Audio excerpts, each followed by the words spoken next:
தொடர்புக்கு 9787800267 9787800766. அட்சயம் இல்லம் கட்ட உதவுங்கள்.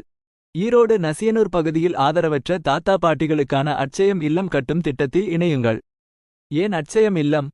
சாலையோரங்களில் தவிக்கும் ஆதரவற்றவர்களை மீட்பு, மறுவாழ்வு மூலம் வாழ்க்கை தரம் உயர்வு, போதிய இடம் இல்லாத பிரச்சனையை தீர்வு. நீங்கள் செய்யும் உதவி: பண உதவி, பொருள் உதவி, தன்னார்வத் தொண்டு. இணைந்து பலரது வாழ்வில் மறுமலர்ச்சியை ஏற்படுத்துவோம். அட்சயமில்லம், ஈரோடு. மறுவாழ்வு, தன்னார்வ சேவை. குறிப்பு: மேலே உள்ள பதிவை சமூக வலைதளங்களில் பகிர்ந்து இத்திட்டத்தை பரப்புங்கள். தொடர்புக்கு 9787800267 9787800766.